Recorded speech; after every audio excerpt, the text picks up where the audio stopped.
তাদের মধ্যে একটা দুর্বলতা, আমি রব্বুল আলামিন তাদেরকে একটা নফস দিয়ে সৃষ্টি করেছি, ওদেরকে আমি আল্লাহ একটা নফস দিয়েছি, তার নাম হলো আমি আল্লাহ যেটা বলি সেটা অমান্য করার মতো তাদের মনের মধ্যে কোনো চিন্তা চেতনাই জাগে না, আর যা নিষেধ করি সেটা করার মতো শক্তি তাদের মধ্যেই আমি আল্লাহ প্রদান করিনি।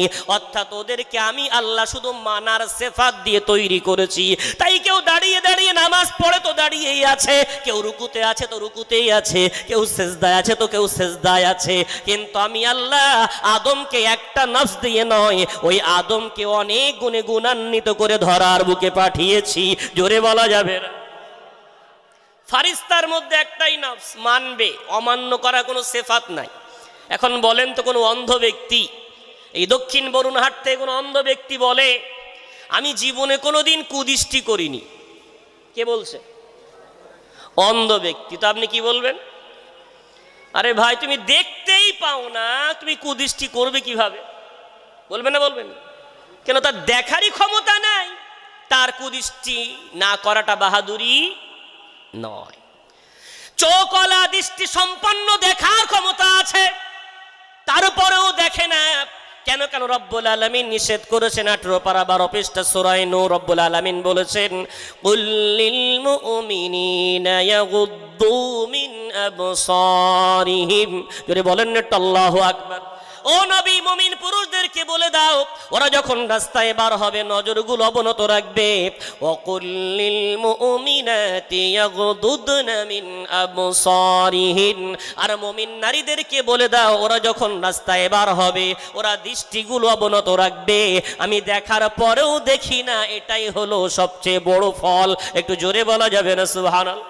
রব্বুল আলামিন বলে জানো নাকি, ওই আদমকে আমি আল্লাহ তৈরি করার আগে ওই আদমের মধ্যে আমি আল্লাহ তোমাদের মতো একটা সিফাত দেইনি, বরং ওই আদমকে আমি আল্লাহ সাজানোর আগে পারা নম্বর 13 পৃষ্ঠা নম্বর 1 সূরার নাম সূরাত ইউসুফ রব্বুল আলামিন বলেন ইন্নান নাফসা লাআম্মারাতুম বিসসু।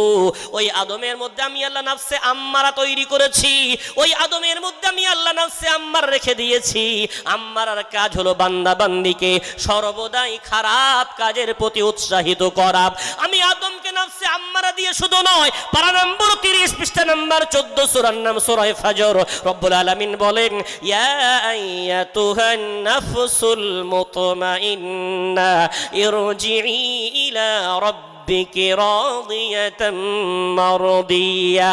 ওই আদমের মধ্যে আমি আল্লাহ নাফসে মুতমাইন্না রেখে দিয়েছি, ওর কাজ হলো বান্দাকে ভালো কাজের প্রতি উদ্বুদ্ধ করা। আবার আদমের মধ্যে আমি আল্লাহ 29 পারা 19 পৃষ্ঠা সূরা কিয়ামা রব্বুল আলামিন বলেন ওয়ালা উকসিমু বিন নাফসিল লাওয়ামা। ওই আদমের মধ্যে আমি আল্লাহ নাফসে লাওয়ামাও রেখে দিয়েছি। একটু জোরে বলা যাবে না? জোরে বলা যাবে সুবহানাল্লাহ? সুবহানাল্লাহ বললে গুনাহ হয় নাকি আবার ওই ফজিলত বলতে হবে? আউটসাইড হয়ে যাবে। বিশ্বনবী বলছেন জানো, ও আমার উম্মত, আমি রাসূল বলছি, বান্দা যদি সুবহানাল্লাহ বলে তামলাউল মিজান ও সুবহানাল্লাহি ওয়াল হামদুলিল্লাহি তামলান। বান্দা সুবহানাল্লাহ বললে আমার আল্লাহ নেকির একটি পাল্লাকে পরিপূর্ণ নেকি দিয়ে ভরিয়ে দেন। আর সুবহানাল্লাহ আলহামদুলিল্লাহ একসাথে বান্দা যদি বলে নেকির দুটোই পাল্লা অথবা আসমান জমিনের শূন্যস্থানটাকে আমার আল্লাহ পূর্ণ নেকি দিয়ে ভরিয়ে দেন। জোরে বলা যাবে না? আওয়াজ বেড়েছে না একটু সাউন্ড? কেন ফজিলাত জানলে তখন বলতে ভালো লাগে।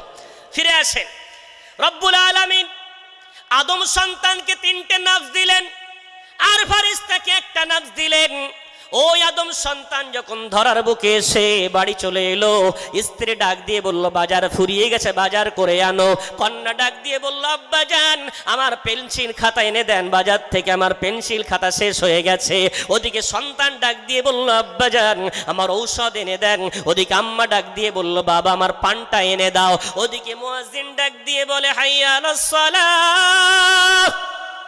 আদম সন্তান ওর পিছন দিক থেকে কন্যার ডাক, ওর পুত্রের ডাক, ওর মায়ের ডাক, ওর স্ত্রীর ডাক। ওদিকে মুয়াজ্জিন ডাক দেয় হাইয়া আলাস সালাহ, নামাজের জন্য এসো।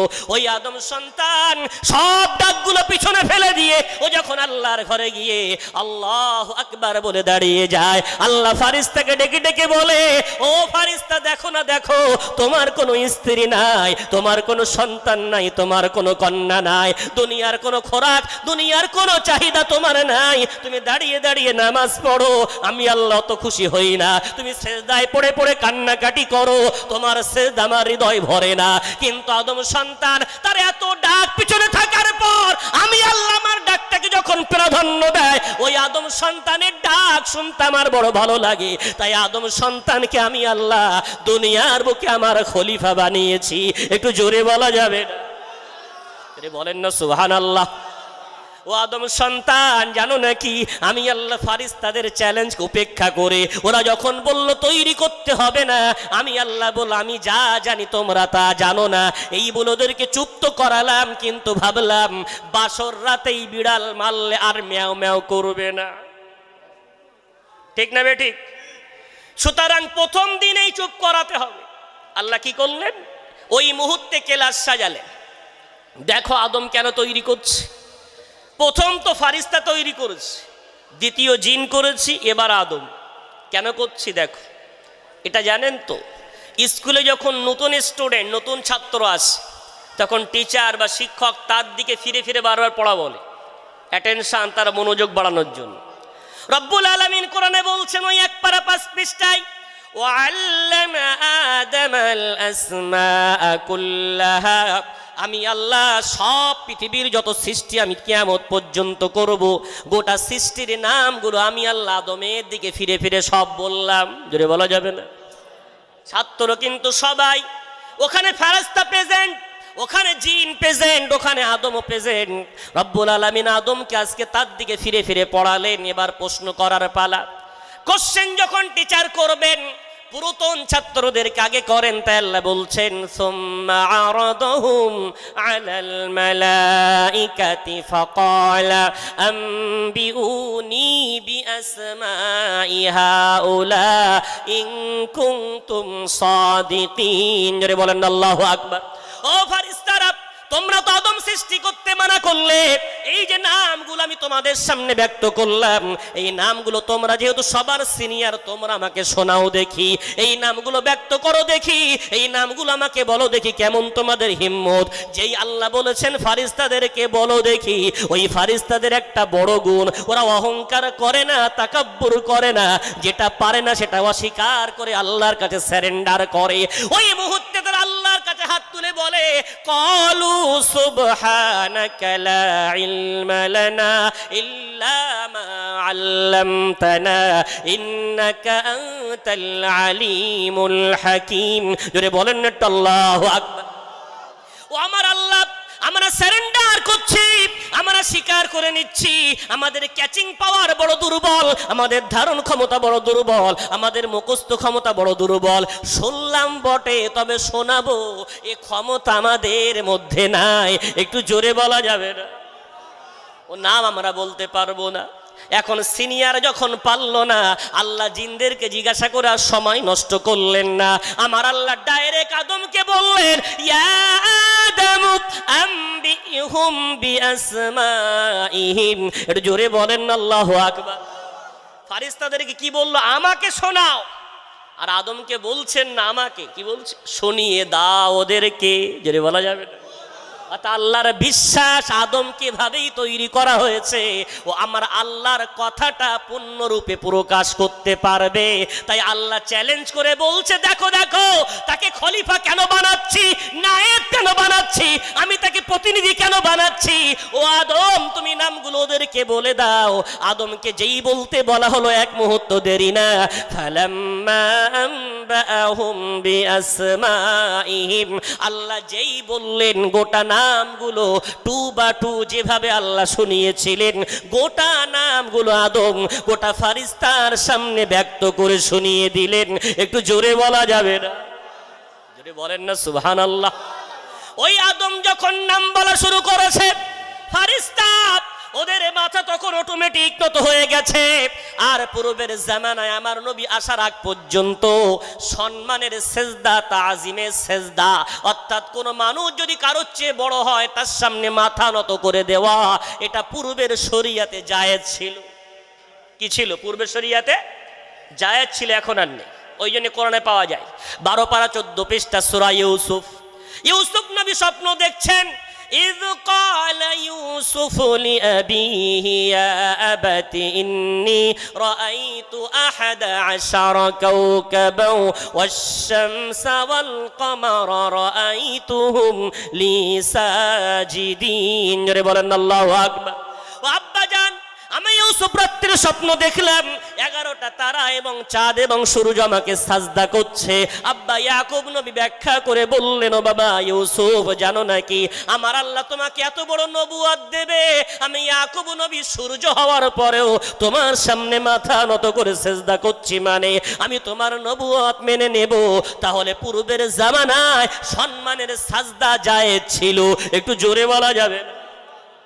আমার আল্লাহ ফারিস্তাদেরকে বললেন, আদম যখন তোমাদের চেয়ে বড়, সুতরাং ওয়াইদ কুলনা লিল মালাইকাতি ইসজুদু লিআদম ফাসাজাদু ইল্লা ইবলিস। জোরে বলেন আল্লাহু আকবার।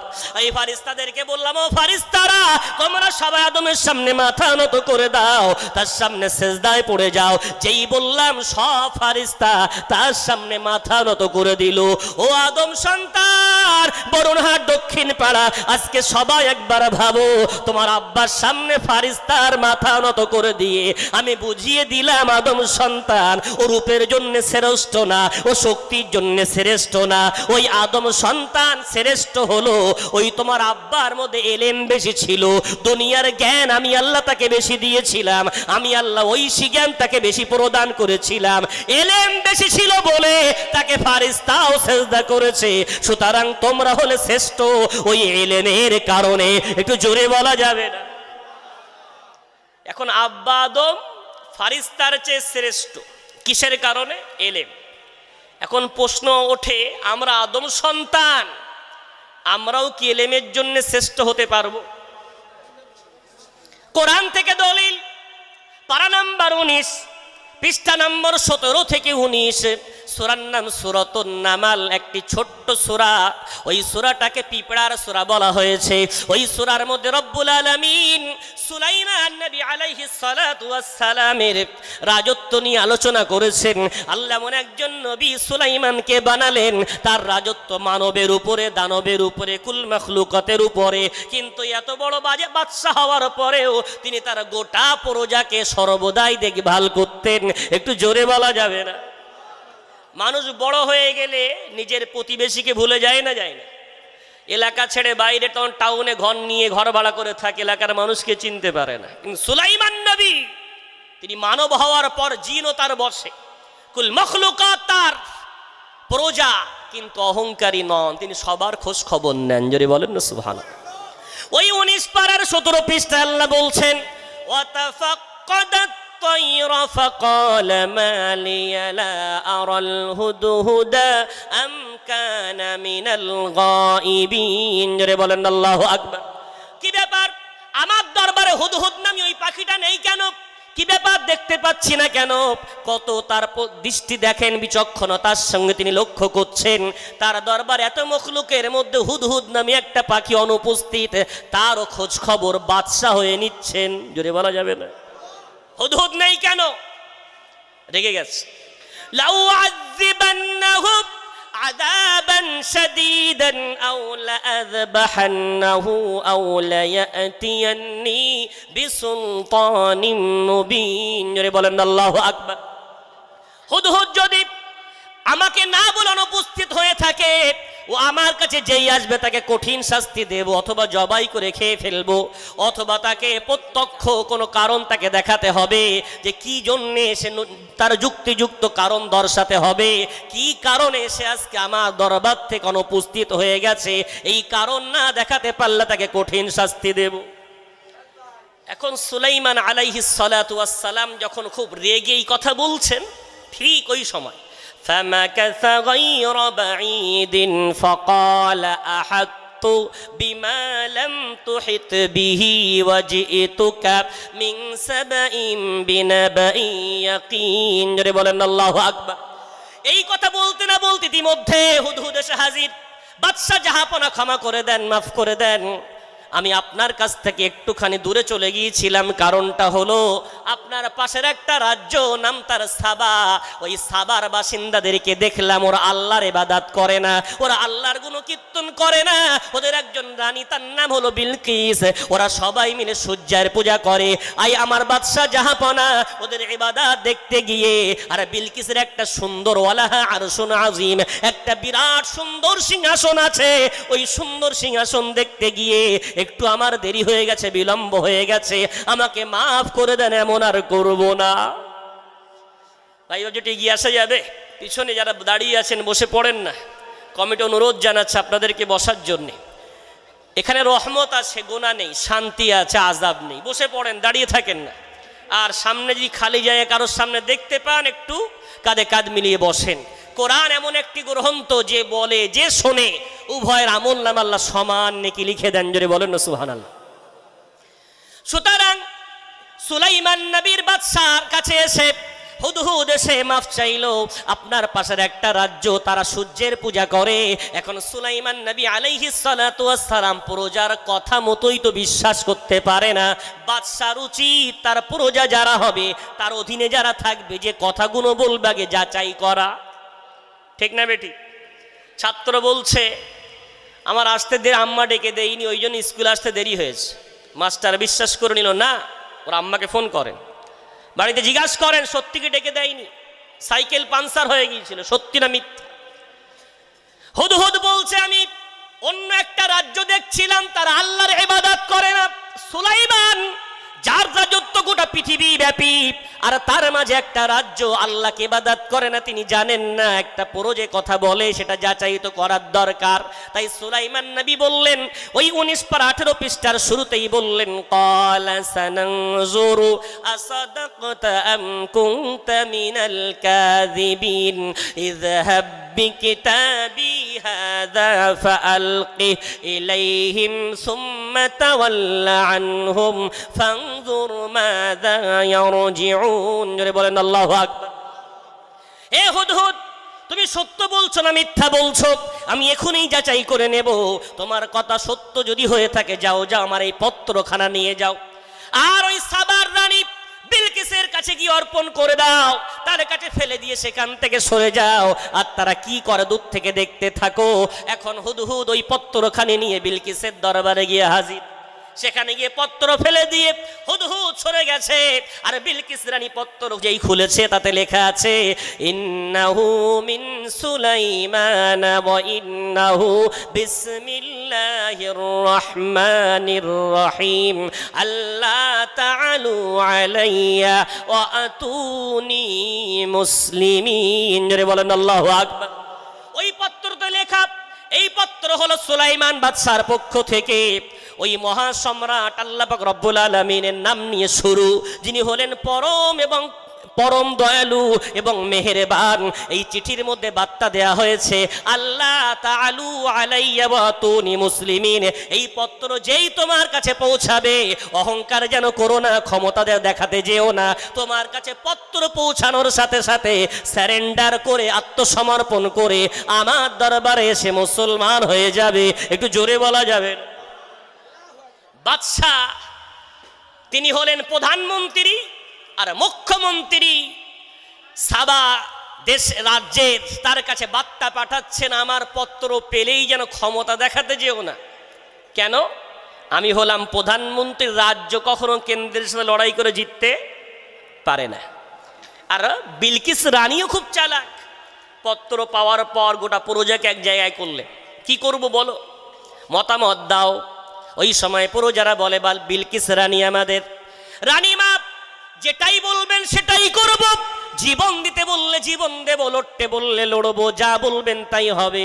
এতদিন পাশে ছিলাম, আজকেও থাকবো। বিলকিস রানী বলে, বিরাট বোকামি হবে, ওর সঙ্গে লড়াই করা যাবে না, বরং মোস্তান ঠান্ডা করতে গেলে একটু টাকা পাঠাতে হয়। কি পাঠাতে হয়? মোস্তান জব্দ করতে গেলে হাদিয়া পাঠালে মোস্তান ঠান্ডা হয়ে যায়। আমি দেখতে চাই সত্যি কেউ নবী না আমার সাজানো গোছানো রাজ্যের প্রতি লোভ বেড়েছে, তাই হাত বাড়াচ্ছে।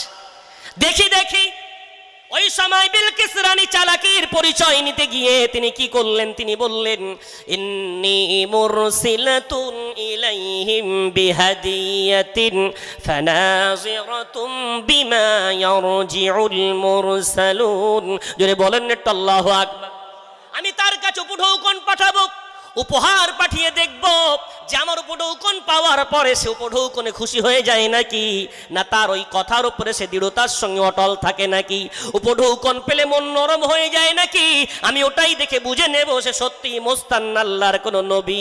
ওর বার্তা আমি বোঝার জন্য একটু পরীক্ষা করে দেখব। এখন বিলকিস রানী যখন হাদিয়া পাঠালেন, ওই সময় সুলাইমান কি করলেন কোরআন বলছে। সুলাইমান নবী আলাইহিস সালাতু ওয়াস সালাম তিনি বললেন ক্বালা তুমিদ্দুনানি বিমাল ফামা আতানি আল্লাহু খায়রুম মিম্মা আতাকুম বাল আনতুম বিহাদিয়াতিকুম তাফরাহুন ইরজি' ইলাইহিম। ওই সময় সুলাইমান নবী আলাইহিস সালাতু ওয়াস সালাম বললেন, ও প্রজা, তোমার উপহার সব লাথি মেরে আমি সব ফেলে দিলাম, আর রানীকে গিয়ে বলে দাও ওই রানীকে আমার আল্লাহ জানা দিয়েছে তার চেয়ে অনেক দামি দামি সম্পদ আমার আল্লাহ আমি সুলাইমান আমাকে দিয়ে রেখেছে।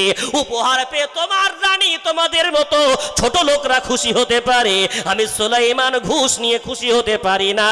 আমি এক্ষুনি আমার দলবল নিয়ে ওই রাজ্য তছনছ করে দেব। এ বার্তাটা একটু পৌঁছে দিয়ে এসো, একটু জোরে বলা যাবে। উপহার সব ছুঁড়ে ফেলে দিলে, ঘুষ দেওয়া হচ্ছে, আমাকে উপকার করতে এসেছে। এখন প্রজা হাঁপাতে গিয়ে হাজির। ও রানীমা, খবর খুব খারাপ। কি ব্যাপার? বলে সব ফেলে দিয়েছে। নেওয়া তো দূরের কথা, উল্টো ধমকে দিয়ে বলেছে রানীকে যা না দিয়েছে তার চেয়ে বেশি নাকি তার আল্লাহ তাকে দিয়ে রেখেছে। যদি বলা যাবে না। বিলকিস রানী মুচকি হাসি আর বলে পরীক্ষা নেওয়া শেষ, বাদশা পাস করে গেছে। উপহার ভালোবাসে না মানে, উপঢৌকন ভালোবাসে না মানে ও দুনিয়ার সাধারণ কোনো বাদশা না, ও বাদশা হলো আল্লাহর পাঠানো নবী। একটু জোরে বলা যাবে না। আমি আর দেরি করবো না, যাও ফিরে যাও, সৈন্য নিয়ে সুলাইমানকে আসতে হবে না, অত কষ্ট করার দরকার সুলাইমানের নাই। আমি বিলকিস রানী আমি নিজেই তার কাছে গিয়ে আত্মসমর্পণ করে তার আল্লাহর প্রতি ঈমান নিয়ে আসবো। একটু জোরে বলা যাবে না। এখন ওই প্রজা আবার যখন সুলাইমান নবীর দরবারে এসে ক্ষমা চেয়ে বলে, ও বাদশা জাহাপনা সুলাইমান, রানীমা নিজেই দলবল নিয়ে আসছে, আপনাকে যেতে হবে না, ও নিজেই সারেন্ডার করার জন্য মুসলমান হওয়ার জন্য আসছে। তখন সুলাইমান নবী আলাইহিস সালাতু ওয়াস সালাম ওই বিলকিসকে সারপ্রাইজ দেবে, তাকে চমকে দেওয়ার জন্য সুলাইমান নবী প্রজাদেরকে নিয়ে একটা মিটিং এ বসেছে। ও আমার প্রজারা বলো, ও আমার প্রজারা তোমাদের মধ্যে কে কে আছো? ইয়া আইয়ুহাল মালাউ, ও আমার প্রজা একটু বলো তোমাদের মধ্যে কে আছে? আইয়ুকুম ইয়াতিনি বিআরশিহা, ওই রানী বিলকিসের সিংহাসনটা আমার দরবারে এনে হাজির করে দিতে হবে। রানী তো আসছে, আর তার সুন্দর সিংহাসনের কথা আমাকে হুদহুদ বলেছে, কারণ ও তো রাস্তায় আসছে, ওর রাজদরবার সৈন্য দিয়ে মোড়া। ওই সৈন্যর মাঝখান থেকে সিংহাসন তুলে এনে আমার সিংহাসনের পাশে রাখতে হবে। ও যেন এসো চোখ দাঁড়িয়ে যে আমার সিংহাসন আমার আগে এলো কিভাবে, যদি বলা যাবে না। আইয়ুকুম ইয়াতিনি, ও আমার প্রজারা বলো কে এনে দেবে বিআরশিহা, ওর সিংহাসনটা আমার কাছে। সুলাইমান নবী যখন আবদার করলেন প্রজাদের কাছে কে এনে দেবে, একটা জিন দাঁড়িয়ে গেল, দাঁড়িয়ে বলে ক্বালা ইফরিতুম মিনাল জিন্নি আনা আতিকা বিহি ক্বাবলা আন তাকুমা মিন মাকামিক। জোরে বলেন না আল্লাহু আকবার। ও সুলাইমান নবী, আমি একজন জিন, আমার বিরাট ক্ষমতা আল্লাহ প্রদান করেছে। ও সুলাইমান নবী বাদশা জাহাপনা, আমি জিন হয়ে বলছি আপনি যে বসে আছেন দাঁড়াবেন, এই বসা থেকে দাঁড়াতে যে সময়টুকু লাগে তার আগে ওই সিংহাসন আমি জিন আপনার সিংহাসনের পাশে এনে হাজির করে দেব। একটু জোরে বলা যাবে। নারায়ে তাকবীর, জনাব মাওলানা আব্দুল কাইয়ুম সাহেব। আপনার বসা থেকে দাঁড়ানোর আগে ওই সিংহাসন হাজির করে দেব। ওই সময় সুলাইমান নেই, বললেন হলো না, আমি বসে আছি, দাঁড়াবো, অনেক সময় লাগবে, এত সময় দেওয়া যাবে না, এর চেয়ে আরো কুইক, আরো দ্রুত আনতে হবে, কে পারবে? ও আমার ভাই বাবাজি, দক্ষিণ বরুণহাটের আজকে শ্রোতা মণ্ডলী, ওই কোরআন একটু খুলে দেখেন, ওখানে এবার কে দাঁড়াচ্ছে? জিন যেখানে বলল বসে আছি দাঁড়াবেন, তার আগে এনে দেব, সুলাইমান বললেন হলো না, এর চেয়ে আরো দ্রুত আনতে হবে। আল্লাহ 19 পারা 19 পৃষ্ঠা সূরা নামলের মধ্যে আল্লাহ বলছেন, ক্বালাল্লাযী ইনদাহু ইলমুম মিনাল কিতাবি আনা আতিকা বিহি ক্বাবলা আন ইয়ারতাদ্দা ইলাইকা তারফুক ফালাম্মা রাআহু মুস্তাকিররান ইনদাহু ক্বালা হাযা মিন ফাদলি রাব্বি। জোরে বলেন না আল্লাহু আকবার। আদম সন্তান দাঁড়িয়ে গেল, ও বাদশা জাহাপনা, আমি আদম সন্তান, আমার গায়ে বিরাট ক্ষমতা নাই, আমার বিরাট শক্তি নাই, তবে আমার আল্লাহর এমন কিতাবের ইলম আমার কাছে আছে, এমন ঐশী ইলম আমার কাছে আছে, ওই ইলমের বাদৌলতে ও বাদশা জাহাপনা, আপনার ওই যে জিনটা বলল বসে আছেন দাঁড়াবেন, তার আগে এনে দেবে, আর আমার আল্লাহর দেওয়া ইলমের বাদৌলতে, ওর বরকতে আপনার চোখের পলক ফেলার আগে ওই সিংহাসন আপনার দরবারে আমি মানব হয়ে হাজির করে দেব। একটু জোরে বলা যাবে? জোরে বলা যাবে না? ওই সময় সুলাইমান নিজেও মানব, আর তার পরজাও মানব, কি বললো? চোখের পলক ফেলার আগে আনবে। সুলাইমান নবী জিনকে না বলে মানবকে বললেন করে দেখাও। চোখের পলক ফেলতে না ফেলতেই ফালাম্মা রাহু মুস্তাকিররান, যেই দেখলেন পাশে সিংহাসন এসে হাজির, ওই সময় সুলাইমান নবী এত সুন্দর পরজা পেয়ে আল্লাহকে যেন ভুলে না যান, এত সুন্দর শক্তিশালী পরজা পেয়ে রবকে যেন ভুলে না যান। কেন রবকে আমার বান্দা তত সময় ভুলতে পারে না যতক্ষণ তার কাছে আল্লাহর দেওয়া ইলম তার কাছে আছে। সুলাইমানকে আমার আল্লাহ পরীক্ষা করতে চেয়েছে, এত সুন্দর পরজা দিলাম, চোখের পলক ফেলার আগে এত বড় কাজ করতে পারে, না জানি আল্লাহকে ভুলে যাও নাকি? সুলাইমান যেই দেখলেন সিংহাসন হাজির, চিৎকার করে বলে উঠলেন, হাযা মিন ফাদলি রব্বি, এটা আমার আল্লাহর করুণা ছাড়া অন্য কিছু নয়। লিয়াবলুয়ানি আশকুরু আম আকফুর, তিনি আমাকে পরীক্ষা করতে চাইছেন যে আমি তার শুকরিয়া আদায় করি না তার কাফিরি করি। আমার আল্লাহ আমাকে পরীক্ষা নিতে চেয়েছেন। না আমি সুলাইমান, তোমার ইলমের কারণে আল্লাহ ভুলে যাব না, যে আল্লাহ তোমাকে ইলম দিয়েছে ওই আল্লাহই হলেন শ্রেষ্ঠ। একটু জোরে বলা যাবে না? যদি বলেন না সুবহানাল্লাহ। তাহলে প্রমাণ হলো আব্বা আদম আলাইহিস সালাতু ওয়াস সালামের সামনে ফারিস্তা মাথা নত করেছিল কেন? আব্বা আদমের ইলম বেশি, তাই। আজকে সুলাইমান নবীর রাজ দরবারে প্রমাণ হয়ে গেল, জিনের চেয়ে মানব কুইক পলক ফেলার আগে সিংহাসন হাজির করলো কেন? ওই জিনের চেয়ে আদম সন্তানের মধ্যে ইলম বেশি, তাই। একটু জোরে বলা যাবে না? আজকের এই শত শত শ্রোতা একটু আমাকে বুঝিয়ে বলেন তো, আজকে যারা আমরা বসে আছি, যে একদম আমরা যারা বসে আছি, আমরা সকলে আদম সন্তান না জিন সন্তান? আদম সন্তান, আলহামদুলিল্লাহ। আজকে বলেন, আদম সন্তান হওয়ার পর আমরা আজকে পৃথিবীতে লাঞ্ছিত, ঘৃণিত, অপমানিত।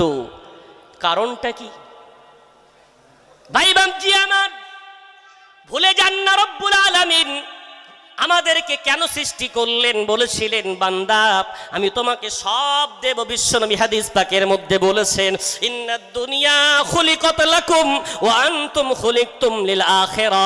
ও পৃথিবীর মানব জাতি, জানো নাকি আমি আল্লাহ গোটা পৃথিবী তোমাদের জন্য সৃষ্টি করেছি, আর তোমাদেরকে একমাত্র আখিরাতের জন্য সৃষ্টি করেছি। একটু জোরে বলা যাবে? এই পৃথিবী কাদের জন্যে? মানবের জন্যে। কোনো প্রাণী আছে রাত্রে ঘুমানোর জন্য তার খাট লাগে, পালং লাগে, তোষক লাগে, লেপ লাগে, বালিশ লাগে, এসি লাগে, পাখা লাগে, ঘর লাগে, বাড়ি লাগে? আছে? দুনিয়ার কোন প্রাণী আছে যে সোনা রূপা ব্যবহার করার মতো বুদ্ধি রাখে? বাড়িতে আপনার গরু ছাগল আছে না? হাঁস মুরগি আছে না? আগামীকাল সকাল বা পরীক্ষা করে দেখবেন, আলমারি থেকে সোনা গয়নাগুলো উঠোনে ছড়িয়ে দিয়ে ওদেরকে সবাইকে বেঁধে দিয়ে বলবেন যে নেবে তার। দেখেন তো একটা মুরগি এগিয়ে আসে কি? আসবে? কেউ নেবে না, কেউ নেবে না। রব্বুল আলামিন বললেন গোটা দুনিয়া তোমাদের, আর তোমরা হলো আমি আল্লাহ আমার। একটু জোরে বলা যাবে না? ও মানব, সেই রব্বুল আলামিনের ইবাদত করতে গেলে আজকে তুমি দুনিয়ার সব শিক্ষায় শিক্ষিত হয়েছো, নিজেকে বিরাট বড় জ্ঞানী মনে করছো, কিন্তু একবারও কি ভেবে দেখেছো রব্বুল আলামিন যে ইলমের জন্য তোমাদের মর্যাদা ফেরেশতার চেয়ে বেশি করেছেন, যে ইলমের কারণে তোমাদের মর্যাদা ওই জিনের চেয়ে বেশি করেছেন, সেই ইলম কি আজকে সত্যি তোমাদের কাছে আছে? সময় আমার সমাপ্তির দিকে, একটু ইশারা দিই বক্তা আস্তে আস্তে। কি আজকে আমরা প্রথমে তো আল্লাহকে মানতে গেলে লাগে ঈমান, ঠিক না বেঠিক? কি লাগে? ঈমান। ঈমান কাকে বলে? ঈমান নাম হলো আল্লাযীনা ইউমিনুনা বিল গায়ব। ঈমান নাম হলো এক পারা প্রথম পৃষ্ঠা সূরা বাকারা, অদৃশ্য আল্লাহকে মেনে নেওয়া, এর নাম হলো ঈমান। একটু জোরে বলা যাবে? এই ঈমান আমাদের সবার মধ্যে থাকার পর একটা ভাই বাপজি দাঁড়িয়ে বলতে পারেন আল্লাহর ঘর মসজিদ, ওই ঘরটা কার? আল্লাহর না অন্য কারো? জানেন না?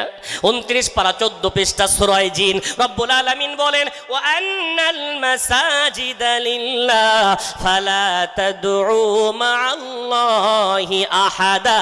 যদি বলেন না আল্লাহু আকবার। দুনিয়ার যত মসজিদ আছে এ মসজিদ কারোর বাপের বাড়ি নয়, এগুলো কারোর ভিটা বাড়িও নয়, এগুলো সব আল্লাহর ঘর। এখানে আল্লাহর ছাড়া কারোর ইবাদত যেন করবে না। একটু জোরে বলা যাবে? এখন ওই আল্লাহর ঘরের মধ্যে গিয়ে এর মধ্যে কে আছেন? তাস খেলতে পারবেন, হিম্মত আছে?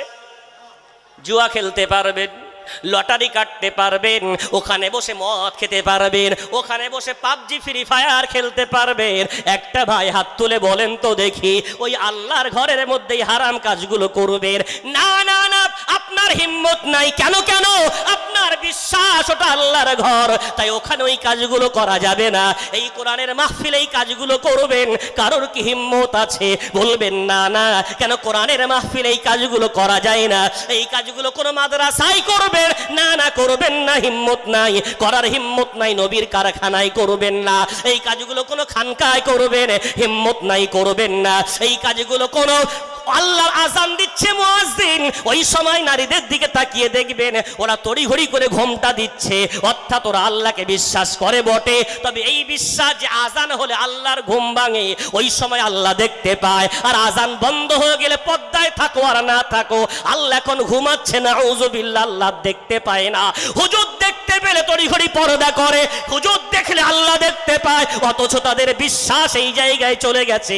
আল্লাহকে মানার পরেই বিশ্বাসে তারা বিশ্বাসী হয়ে গেছে। হুজুর এলেই আল্লাহ দেখে, হুজুর চলে গেলে আল্লাহ দেখতে পায় না। ওই ইমানদারেরা ঈমান যে ইলমের জন্য তুমি শ্রেষ্ঠ, সেই ঈমান আজকে তোমাদের মধ্যে কত দুর্বল। আজকে তুমি আল্লাহকে জায়গা বিশেষ ভয় করো। না না, আল্লাহকে জায়গা বিশেষ ভয় করা চলবে না। আল্লাহর প্রতি ঈমান আনলে যে কাজগুলো মসজিদের মধ্যে করা যায় না, মসজিদের বাইরেও সে কাজগুলো করা যাবে না।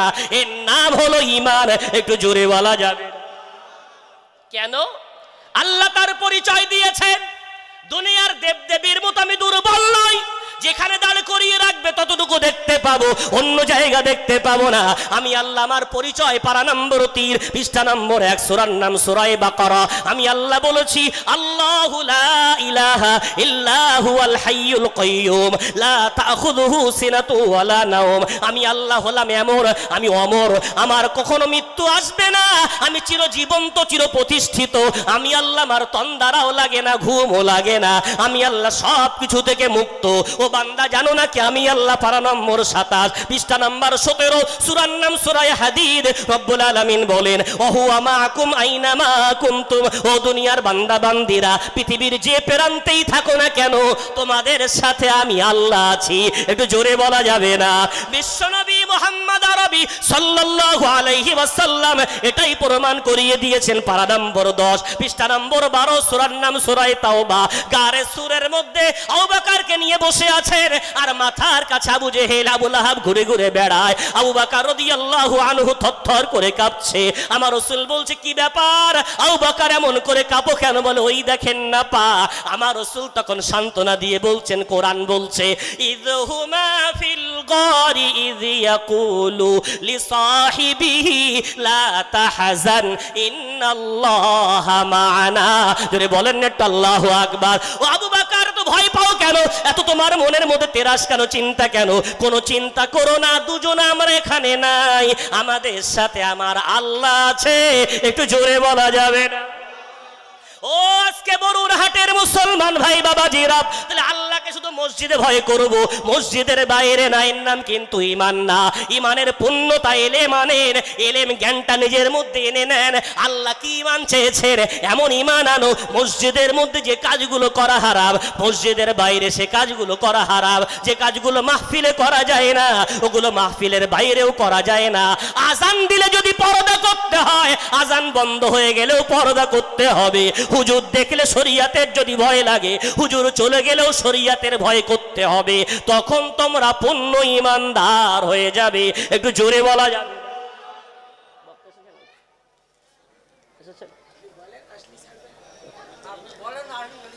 ভাই বাবজি আমার, তাহলে ঈমানের আমাদের এই ঘাটতি। ঈমান আজকে আমাদের পূর্ণতা নাই, ঈমানের মধ্যে এলেমের এই ঘাটতি।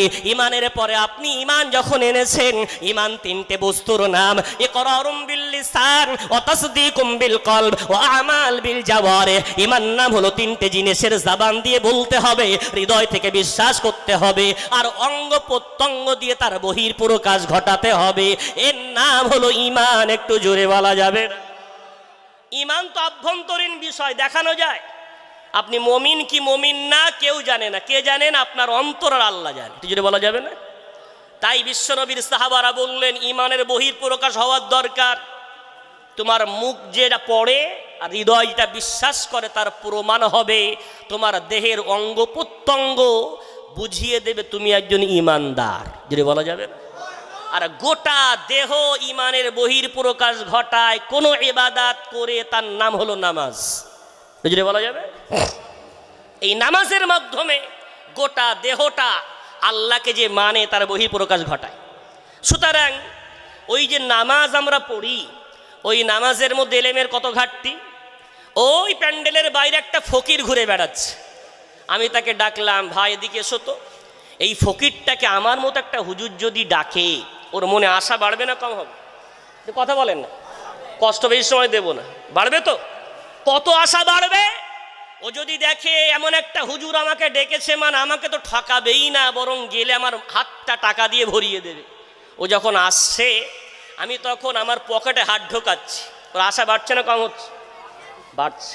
ও যখন কাছাকাছি এসেছে, আমি তখন মুঠো মেরে হাত বার করছি, আশা বাড়ছে না কম হচ্ছে?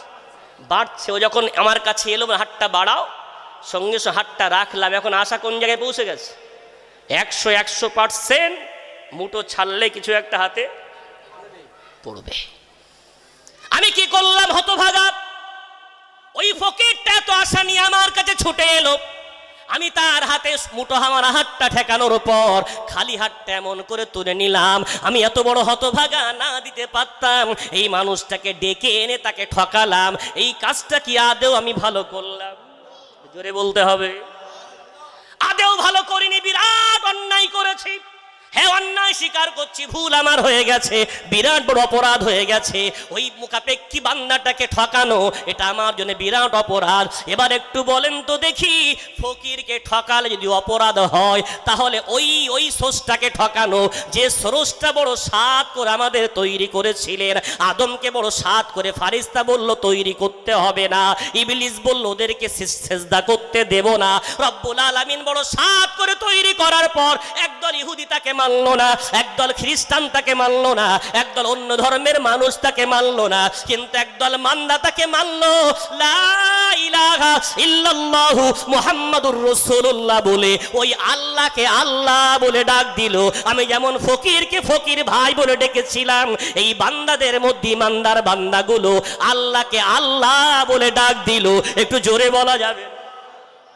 কি বলল তারা? তারা বলল লা ইলাহা ইল্লাল্লাহ, নেই কোনো মাবুদ আল্লাহ ছাড়া, ইবাদতের যোগ্য কেউ নাই, আরাধনার যোগ্য কেউ নাই, আইন মানার যোগ্য কেউ নাই, উপাসনার যোগ্য কেউ নাই, সেজদার যোগ্য কেউ নাই। কপাল যদি ঝোকাই ইল্লাল্লাহ আল্লাহর সামনে, ইবাদত যদি করি ইল্লাল্লাহ আল্লাহর করব, আইন যদি মানি ইল্লাল্লাহ আল্লাহর মানব।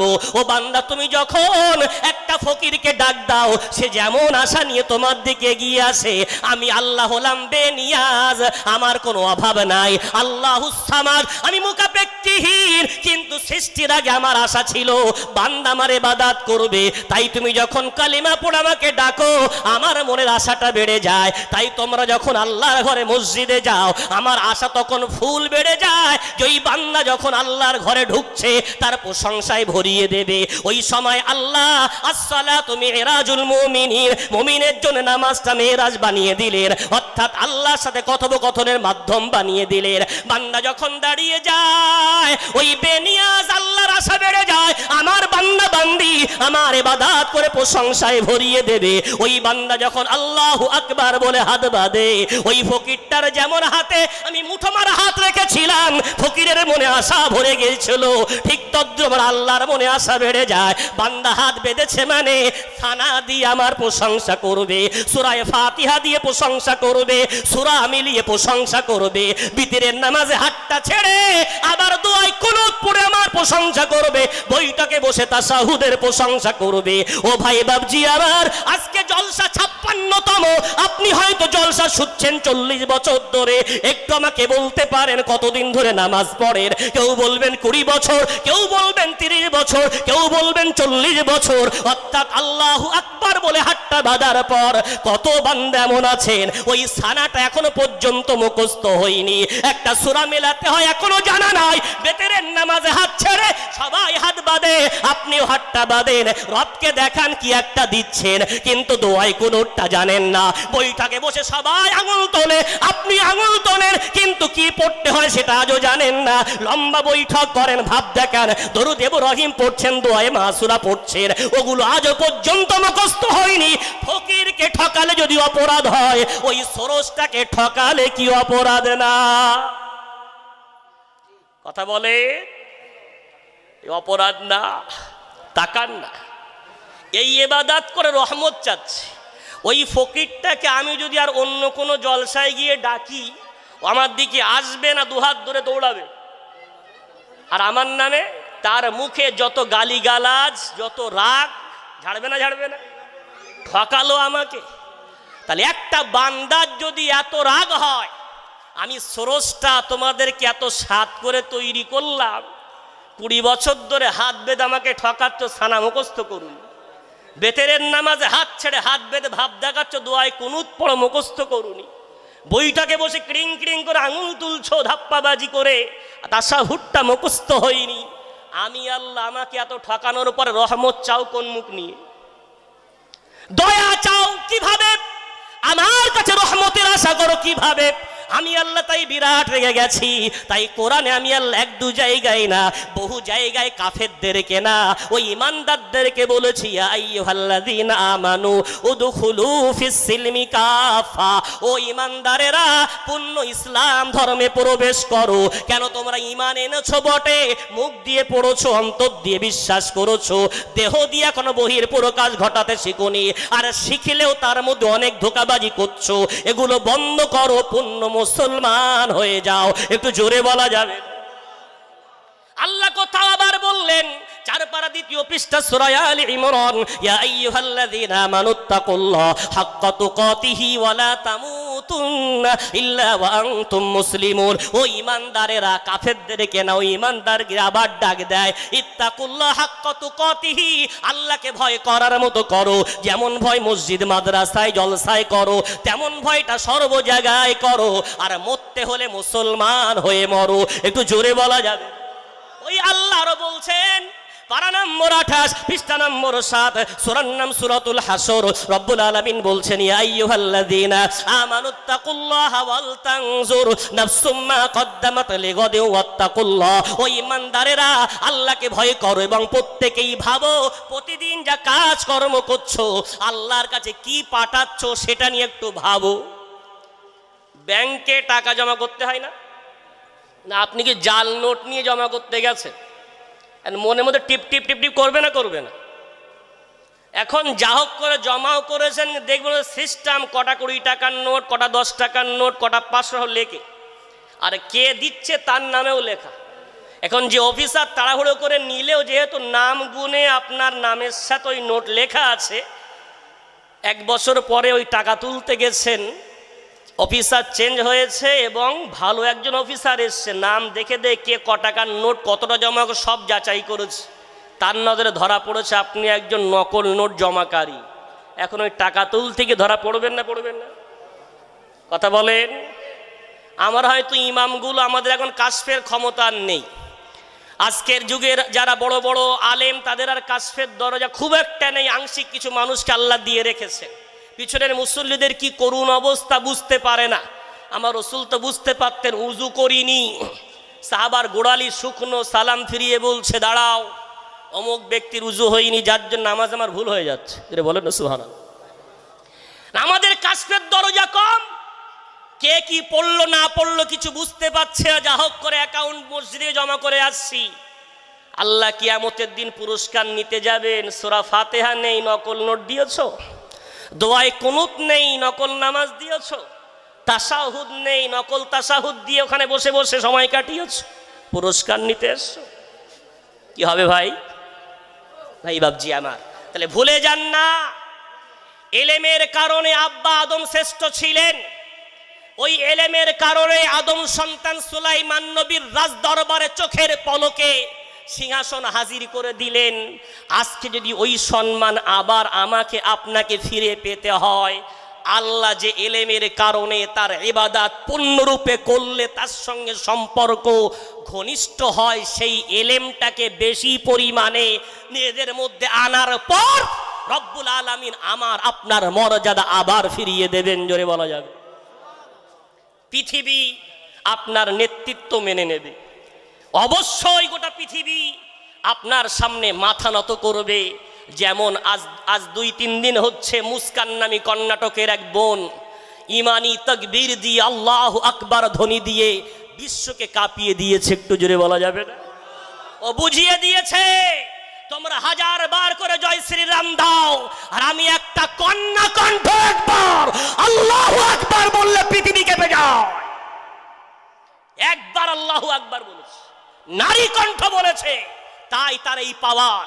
তাহলে গোটা বিশ্বের মুমিন যদি এক বাক্যেই ধ্বনি দাও, পৃথিবী আবার তোমাদের পায়ের তলে সিজদা করতে বাধ্য।